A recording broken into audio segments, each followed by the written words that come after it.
The Majority Report with Janeane, Garofalo, and Sam Seder. Speaking for you, thinking for you, controlling you. Welcome. Just to give you a notion of how the right wing really welcomes these terrorist attacks in some way, because it gives them fodder to stir up more fear at a time when the American and, frankly, British public are becoming more and more suspicious and more aware of just how much they have been manipulated by the Bush administration, coming on the heels of the Downing Street minutes, which show that the Bush administration was trying to twist the facts and the intelligence around the policy, the desire to go to Iraq, political agenda. It goes so far to show you just how much they're willing to sacrifice our safety to forward their political agenda. And their minions in the right-wing press are doing their dirty work today.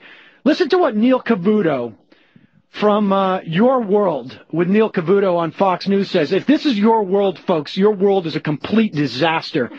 This is what he said today about the London bombings. So it was a big day for al-Qaeda. They got nearly 4 dozen Brits, and they killed the Egyptian ambassador. But you have to ask if the London attack was, in fact, so big. It's the first time there has been a big terror attack on Iraq coalition countries since the Spain bombing. In Spain, 191 were killed. Here, less. Not to minimize what happened today by any means, but one terror expert told me today that, if anything, this attack shows the relative weakness of al-Qaeda. Why weakness?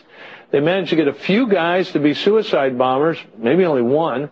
That's strong, but they didn't get the big bang they like to have, and it has only drawn the Brits together, the pro-war, anti-war, left and right. Now all the Brits are mad. Oh, no, wait a second. I need to bring in a sedative for Janeane. I'm so...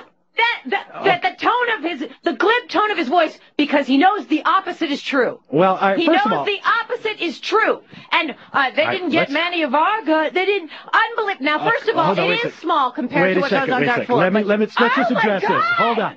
I'm so mad at somebody get Janeane. Of course. And this notion and stocks dropped. That Cavuto actually talked to an expert who was willing to say that. If they had that expert who was willing to say it, he would have been on air. But the glib tone, Sam, is proof that he is lying.